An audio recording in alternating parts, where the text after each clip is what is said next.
Les gardiens ont pu être victimes d'un serpent de mer géant ou tout autre monstre marin dont on ne soupçonne absolument pas l'existence. Aujourd'hui, nous plongeons dans un mystère maritime fascinant, la disparition des gardiens du phare des îles Flânans. Une histoire qui intrigue et qui effraie encore aujourd'hui alors que cela s'est passé il y a plus d'un siècle. Asseyez-vous confortablement, moi c'est Payam et l'on va explorer ensemble l'un des plus grands mystères de la mer. L'histoire commence en décembre 1899 lorsque le phare d'Eleanmore, situé sur les îles Flânans, entre en service. Les îles Flânans, ce sont des îles vraiment désolées, battues par le vent, qui se situent au large de la côte ouest de l'Écosse et qui se dressent comme des sentinelles de pierre au cœur de l'océan Atlantique. Le phare a été construit pour guider les navires à travers ces eaux qui peuvent être quand même assez traîtresses, mais il est aussi et surtout, c'est ce qui nous intéresse aujourd'hui, le lieu d'une disparition encore inexpliquée à ce jour. Une disparition mystérieuse. C'est vrai qu'on n'y pense pas toujours, mais dans un phare, surtout à cette époque-là, pour assurer le bon fonctionnement du phare, l'entretien du phare, etc., il faut des gardiens. Et dans ce phare, le phare d'Eleanmore, il y avait précisément 4 gardiens. Un an après son entrée en service, en décembre 1900, un soir, la lumière du phare s'éteint soudainement. Le 15 décembre, un navire qui passait par là, qui s'appelait l'Arctor, remarque que le phare est plongé dans l'obscurité. Alors, les autorités sont alertées, mais à cause du mauvais temps à ce moment-là, ils ne peuvent pas intervenir tout de suite. Ce n'est que le 26 décembre, soit 11 jours plus tard, que le navire de ravitaillement, le navire habituel d'ailleurs, l'Hespérus, peut enfin arriver sur l'île pour voir ce qu'il se passe, pour comprendre pourquoi le phare n'est plus allumé. Et Joseph Moore, qui est un des 4 gardiens du phare, qui revient de congé, justement, lui, il fait partie de l'équipage de ce navire de ravitaillement pour venir sur l'île et voir ce qui se passe. Et à son arrivée directe,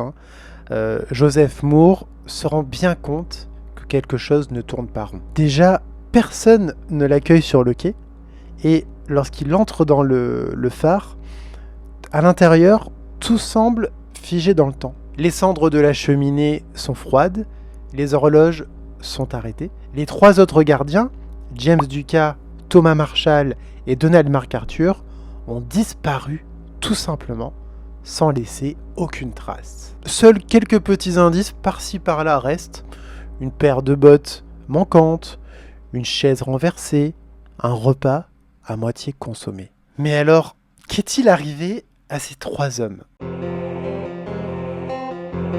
Plusieurs théories, des plus rationnelles, des plus plausibles aux plus surnaturelles, coexistent à ce jour. L'explication la plus plausible, la plus simple à imaginer, disons, ce serait que les 3 gardiens aient été emportés par une grosse vague, voire peut-être même une vague scélérate, alors qu'il y avait une grosse tempête à ce moment-là, qu'ils essayaient de sécuriser l'équipement du quai Ouest. Peut-être qu'à ce moment-là, ils ont été pris par des vagues et que tout simplement, ils ont été emportés dans l'océan. Mais là, il y a quand même quelque chose, une question qu'on peut se poser, c'est pourquoi est-ce que 3 gardiens aussi expérimentés, qui faisaient ça depuis des années et des années, pourquoi se seraient-ils approchés aussi près du rivage? Pourquoi aurait-il pris un aussi gros risque? Une autre hypothèse, encore plus sombre, émet que potentiellement un des gardiens aurait pu sombrer dans la folie, peut-être lié à l'isolement. On imagine que c'est quelque chose qui n'est pas facile tous les jours d'être gardien de phare, d'être vraiment isolé sur une île avec toujours les 2 mêmes collègues. Peut-être qu'un gardien aurait sombré dans la folie et qu'il aurait assassiné ses collègues avant de se suicider. En même temps, imaginez, vous êtes sur une île sans aucun moyen de vous échapper rapidement, par mauvais temps, vous êtes à la merci de vos 2 autres collègues. Qu'est-ce qui se passe si vous avez un différend avec l'un d'eux? S'il y a une grosse bagarre qui éclate, vous n'avez pas d'échappatoire. Si quelqu'un sombre dans la folie, si quelqu'un d'un coup veut vous tuer, qu'est-ce que vous faites à ce moment-là? Cet événement, cette histoire de disparition nourrit bien sûr les légendes locales. Le public à cette époque est fasciné par cette disparition et essaie vraiment d'élucider cette affaire en avançant des histoires, même plus ou moins farfelues. Alors je vous donne quelques théories comme ça, n'hésitez pas à me dire ce que vous en pensez en commentaire. Peut-être que les gardiens auraient été enlevés par des espions. Je ne sais pas s'ils gardaient un secret particulièrement, s'il y avait un trésor sur cette île.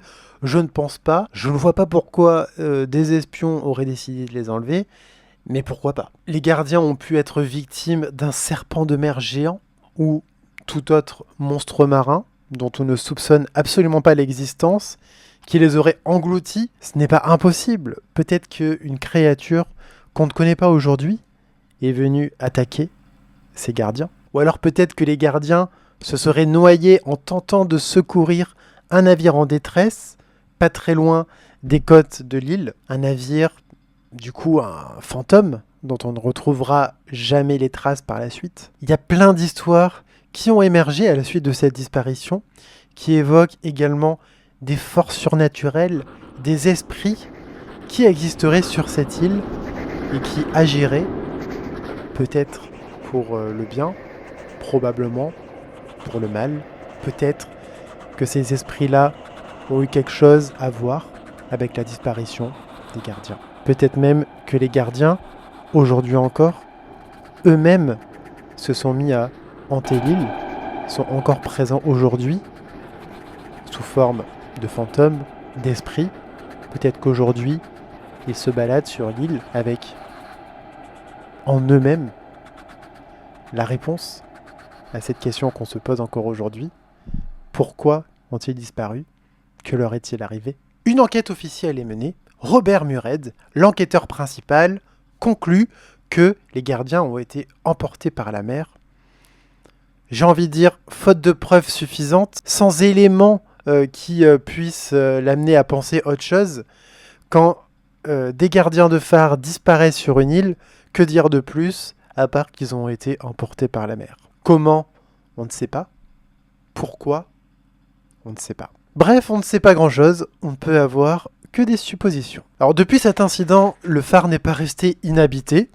Il y a eu des gardiens qui ont pris le relais, et à qui a priori il n'est rien arrivé, jusqu'à son automatisation en 1971. Et oui, désormais, il n'y a plus besoin, du moins pour ce phare-là, il n'y a plus besoin de gardiens. Le phare est automatisé. La disparition des gardiens du phare des îles Flânans rappelle la puissance indomptable de la nature et la fragilité de l'homme face aux éléments. Le mystère persiste comme un sombre avertissement des dangers cachés dans les pourtours de l'océan Atlantique. Et vous, qu'est-ce que vous pensez alors de ce mystère? Accident tragique ou mort surnaturelle? N'hésitez pas à partager votre avis dans les commentaires. N'hésitez pas à liker cette vidéo pour ce grand retour après des années et des années d'absence. J'espère que vous avez aimé et je vous dis à bientôt, j'espère, pour une prochaine vidéo.